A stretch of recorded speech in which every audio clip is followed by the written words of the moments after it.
आप सब इतनी बड़ी तादाद में यहाँ क्यों आए हैं? आप इसलिए आए हैं क्योंकि आपका जीना मुश्किल हो गया है। आप इसलिए आए हैं कि आज एक गैस सिलेंडर 1000 रुपए का हो गया है। आप इसलिए आए हैं कि सरसों का तेल आपको 200 रुपए में मिल रहा है। पेट्रोल और डीजल के दाम आसमान छू रहे हैं। आप इसलिए आए हैं क्योंकि आपका रोजाना का जीवन मुश्किल हो गया है और इस संघर्ष में आपकी कोई सुनवाई नहीं है। देखिए, दो तरह की सरकार होती है। एक ऐसी सरकार होती है जिसका लक्ष्य होता है सेवा, समर्पण और पब्लिक से सच्चाई की बात, और एक ऐसी सरकार होती है जिसका लक्ष्य होता है झूठ, लालच और लूट। और आज की जो केंद्र सरकार है वह यही दूसरी तरह की सरकार है। इसे अच्छी तरह से पहचानिए। जितना पैसा विज्ञापनों में खर्चा जाता है उतना पैसा किसानों को क्यों नहीं दिया जाता?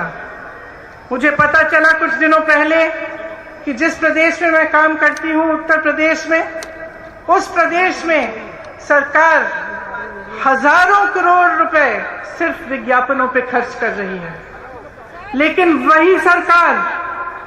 वही सरकार किसान को खाद दिलवा नहीं पा रही है। उसी सरकार में एक गांव है जहां मैं 4 ऐसे परिवारों से मिली जिनके मुखिया खाद की लाइन में खड़े खड़े गुजर गए क्योंकि 2-3 दिनों से खाद वितरण की लाइन में खड़े थे और उनको खाद नहीं मिला। घर नहीं गए, डर था लाइन छोड़ दूंगा तो खाद नहीं मिलेगी, वहीं पे गिर पड़े। मैं ऐसे परिवार से मिलकर आई हूं जिनके पति, जिनके सदस्य कुचले गए हैं इसी सरकार के मंत्री के बेटे की जीप के पहियों के तले। मैं उनकी विधवाओं से मिली हूं, उनकी बेटियों से मिली हूं, और मैं जानती हूं उनके मुंह से उन्होंने मुझे बोला कि हमें न्याय चाहिए, लेकिन इस सरकार से हमें न्याय कभी नहीं मिल सकता, कभी नहीं मिल सकता न्याय, क्योंकि इसी सरकार का मंत्री अभी भी हमारे प्रधानमंत्री के साथ मंच पे खड़ा रहता है, जिसके बेटे ने हमारे पति को कुचला, जिसके बेटे ने हमारे बेटे को कुचला। तो जो सरकार केंद्र में है वो निश्चित है कि जनता की भलाई नहीं चाहती, आपके लिए काम नहीं कर रही है। किसके लिए काम कर रही है? स्पष्ट है, पूरी दुनिया देख रही है, पूरा देश देख रहा है कि ये सरकार सिर्फ कुछ गिने चुने उद्योगपतियों के लिए काम कर रही है। कल मैं गोवा में थी।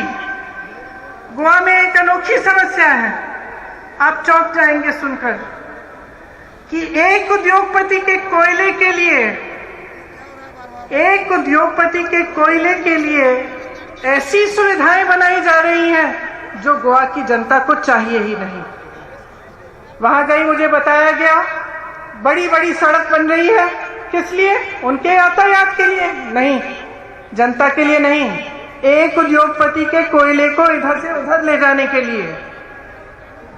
जब किसान आंदोलन कर रहे थे, महीनों से बैठे हुए थे दिल्ली के बॉर्डर पे, तो हमारे पर्यटक प्रधानमंत्री अपने घर से निकलकर 10-20 किलोमीटर दूर जहां लाखों किसान बैठे थे वहां नहीं जा पाए। पूरा साल निकल गया, वहां नहीं जा पाए। दुनिया भर में भ्रमण किया, अमेरिका गए, चाइना गए, तमाम देशों में गए, लेकिन अपने दुखी किसानों से बात करने नहीं जा पाए। ये ऐसी सरकार है, समझ लीजिए, जहां पे प्रधानमंत्री पर्यटन में व्यस्त रहते हैं, अपने उद्योगपति मित्रों को एक दिन में हजारों करोड़ रुपए कमाते हैं, उनको कमाने में व्यस्त हैं। और वही सरकार है जिसमें आज इस देश का किसान एक दिन में मात्र 27 रुपए कमा रहा है। समझ लीजिए, आपने अपना विश्वास किसमें डाला? जब आपने इनको चुना, आपकी एक आस्था थी, आपकी आशा थी कि देश तरक्की करेगा। उस समय बहुत बड़े बड़े भाषण देते थे, कि 70 सालों में कांग्रेस ने कुछ नहीं किया। मैं उनसे पूछना चाहती हूँ, 70 साल की रट छोड़िए, हमें बताइए 7 सालों में क्या किया है। 7 सालों में हमें एक ऐसी संस्था दिखा दीजिए जो आपने बनाई शिक्षा के लिए। हमें एक ऐसा एम्स जैसा अस्पताल दिखा दीजिए। जिस हवाई अड्डे से आपका हवाई जहाज उड़ता है, वो हवाई जहाज भी कांग्रेस ने बनाया। और आज जो भी कांग्रेस ने बनाया, ये सरकार बेचना चाहती है, अपने उन्हीं दोस्तों को बेचना चाहती है। तो देख लीजिए, समझ लीजिए, मैं लंबी चौड़ी बात नहीं करना चाहती, सीधी बात कहना चाहती हूं। इनकी नीयत क्या है? राजस्थान में एक ऐसी सरकार है जिसकी नीयत सही है, इसीलिए कोरोना आता है, आपकी मदद होती है, आपको मुफ्त इलाज, 5 लाख रुपए का मुफ्त इलाज मिलता है, 1 लाख रोजगार मिलते हैं, क्योंकि सरकार की नीयत सही है। केंद्र में जो सरकार है, जो उनके नेता हैं, जब भी मंच पर आकर आपके सामने बात करते हैं, सच्चाई नहीं करते, सच्चाई नहीं कहते, सिर्फ आपको गुमराह करते हैं। और इसमें मेरी आपसे बहुत बड़ी शिकायत है कि जब जब चुनाव आता है तो आप जवाबदेही नहीं मांगते। जब नेता समझ जाता है और एक राजनीतिक दल समझ जाता है कि देखिए चुनाव आएगा, मैं ऐसी बातें करूंगा जिससे जनता गुमराह हो जाएगी, जातिवाद की बात, सांप्रदायिकता की बात, ताकि जनता मेरे से विकास के बारे में पूछेगी ही नहीं। जब नेता के मन में ये बात बस जाए तो वो काम क्यों करेगा आपके लिए? जब एक राजनीतिक दल जानता है, उसका एक एक नेता जानता है कि चुनाव के समय आपके सामने फिजूल की बातें करेंगे, आपके सामने चाइना की बातें करेंगे, किसी और देश की बातें करेंगे, कुछ ना कुछ नया निकालेंगे, लेकिन आपके विकास की बात नहीं होगी, महंगाई की बात नहीं होगी, आप कैसे अपनी जिंदगी बिता रहे हैं, किस संघर्ष से आप गुजर रहे हैं, इसकी बात नहीं होगी। जब उनके मन में ये बसा हुआ है तो वो आपके लिए कभी काम नहीं कर सकते, क्योंकि उनको मालूम है कि वे जवाबदेह नहीं है। मैं सिर्फ आपसे एक चीज मांगूंगी कि आप जागरूक बने और इस भाजपा की सरकार को जवाबदेह बनाएं। इन्होंने क्या किया है आपके लिए, पूछिए। किस वजह से इतनी महंगाई है इस देश में? जब प्रधानमंत्री जी के पास 8,000 करोड़ रुपए है अपना हवाई जहाज खरीदने के लिए, तो किसानों का बकाया क्यों नहीं देते? जब किसान को खाद की जरूरत है तो उसका दाम कम क्यों नहीं करते? उसका दाम बार बार बढ़ क्यों रहा है? जब उनके उद्योगपति मित्र फूल रहे हैं, फल रहे हैं, तो हमारा किसान क्यों रो रहा है, क्यों मर रहा है? पूछिए, ये आपकी जिम्मेदारी है।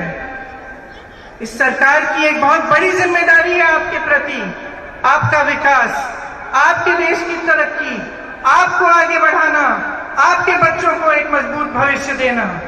तो आपकी जिम्मेदारी है कि वो मजबूत भविष्य आप सरकार से मांगे, उनको जवाबदेह बनाएं और खड़े हो जाएं।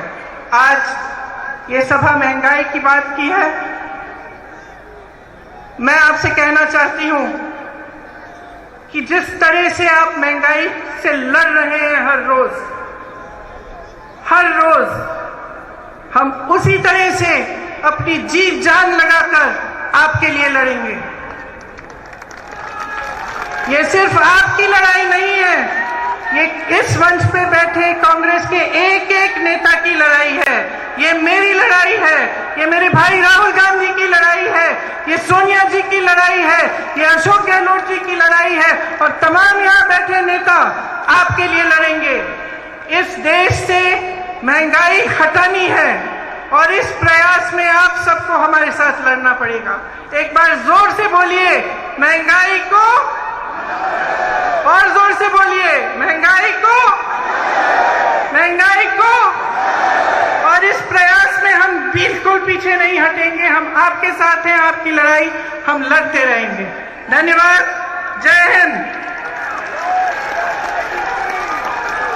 तो प्रियंका गांधी जयपुर में जनसभा को संबोधित कर रही थी, जहां उन्होंने कई बातों का जिक्र किया, केंद्र सरकार पर हमला बोला और साथ ही लोगों को भी आगाह किया कि सरकार का काम आपके लिए काम करना है और अगर आप फजूल की बात और दूसरे मुद्दों पर ध्यान देते हुए वोट करेंगे तो जो आपके मुद्दे हैं, चाहे रोजगार हो, महंगाई हो, बाकी आपकी जिंदगी से जुड़े जो मुद्दे हैं वो पीछे छूट जाएंगे।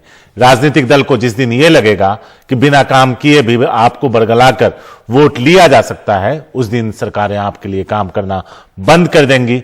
तो सचेत रहिए।